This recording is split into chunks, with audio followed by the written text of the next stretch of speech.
তোমাদের অনেকের মনে প্রশ্ন যে আমি বাপের বাড়ি হঠাৎ চলে এলাম কেন? প্রেগনেন্সি অবস্থাতে তো বেশিরভাগ মানুষই শ্বশুরবাড়িতে কাটায়, তাহলে কি আমাকে শ্বশুরবাড়ি থেকে তাড়িয়ে দিল? হ্যালো এভরিওয়ান, কেমন আছো তোমরা? আশা করি সকলে খুব ভালো আছো। আমি কিন্তু বেশ ভালো আছি। বড়দের প্রণাম আর ছোটদের ভালোবাসা নিয়ে আজকে ভিডিওটা শুরু করলাম। সকালবেলা ঘুম থেকে উঠতে না উঠতেই দেখলাম মা অনেক বাজার করে নিয়ে এসেছে, প্রায় চুবড়ি ভর্তি করে বাজার এনেছে। আর যেহেতু এবারে গরমের সিজনেতে আম খুব উঠেছে, তাই আমও কিন্তু আমার জন্য মা এনেছে। সকালবেলা প্রত্যেক দিনের রুটিনটা আমি তোমাদের সাথে শেয়ার করি। সকালবেলা ঘুম থেকে উঠে সবার ফার্স্ট যে কাজটা আমার থাকে সেটা হচ্ছে মেডিসিন নেওয়া। খালি পেটে একটা মেডিসিন থাকে, সেটা আগে প্রথমে নিতে হয়।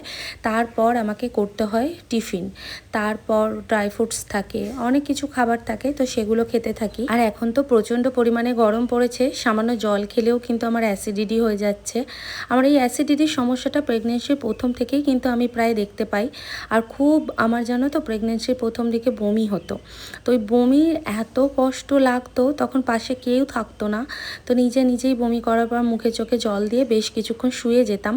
তারপর উঠে বাড়ির সমস্ত কর্ম করতাম। আর এই যে দেখো, মা অনেক বাজার করে নিয়ে এসেছে। আম নিয়ে এসেছে, টমেটো, শসা, তার সঙ্গে সঙ্গে নিচ্ছে কড়াই, পটল, ভেন্ডি, এত বাজার করে নিয়ে এসেছে। মাকে জিজ্ঞেস করতেই মা হঠাৎ করে বলল যে আজকে সবজির দাম নাকি অনেক কম ছিল, ওই 10 টাকা 20 টাকা 30 টাকার ভিতরেই সব সবজি ছিল, তো সেই জন্যই মা অনেক বাজার করে এনেছে। তো মা হঠাৎ করে জিজ্ঞেস করলো যে আজকে আমি নাস্তায় কি করব। যদিও মা প্রত্যেক দিনই আমাকে জিজ্ঞেস করে যে আজকে আমার কি খেতে ইচ্ছে করছে সেটাই বানায়, তো আজকে আমার খেতে ইচ্ছে করছিল সমস্ত সবজিকে সিদ্ধ করে সেটা দিয়ে মুড়ি মেখে খেতে।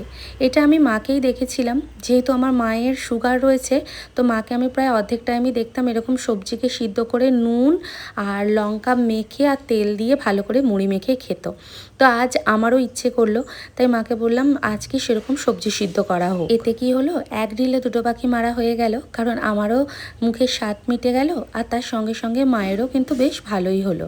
আর এই যে লাল লাল কড়াইগুলো দেখতে পাচ্ছ, এগুলো কিন্তু কেনা কড়াই না, এগুলো আমাদের যে জমি আছে জমিতেই কিন্তু এই কড়াইগুলো হয়েছে।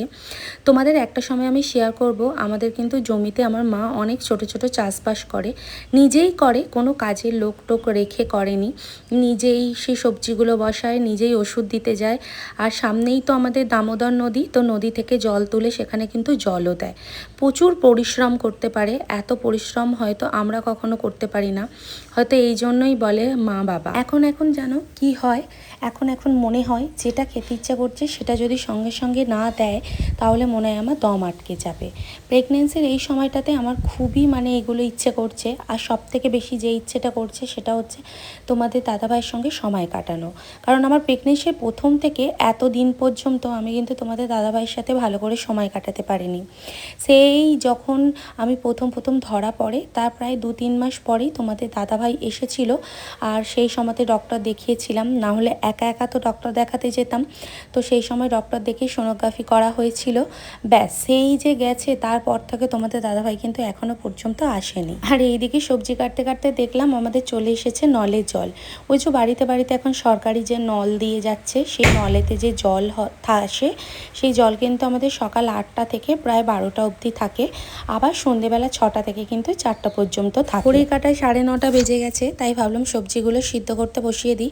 তো আমি এখানে সব কিছু সবজি একসঙ্গে দিয়ে প্রেশার কুকারে দিয়ে সামান্য নুন দিয়ে সিদ্ধ করতে বসিয়ে দেব।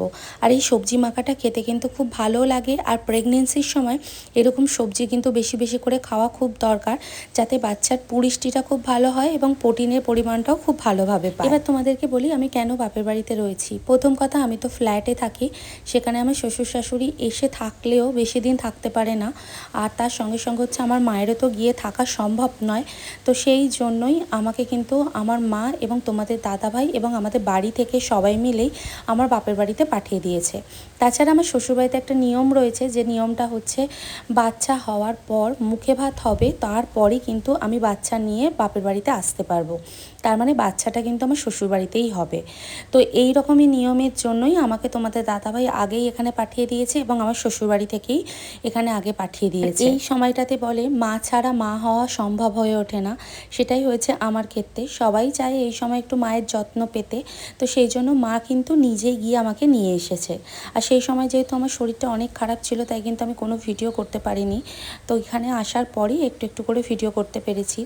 আর এখন যেহেতু আমার মানে শরীরটা অত্যন্ত আগের থেকে অনেক ভালো, তো সেই জন্য এখন একটু একটু করে ভিডিও কিন্তু করতে পারি। ঠাকুর পুজোটা মা করে ফেলে, আর আমি স্নান টান করে গোপালদের স্নান করিয়ে খেতে দেওয়ার কাজটা কিন্তু আমিই করি।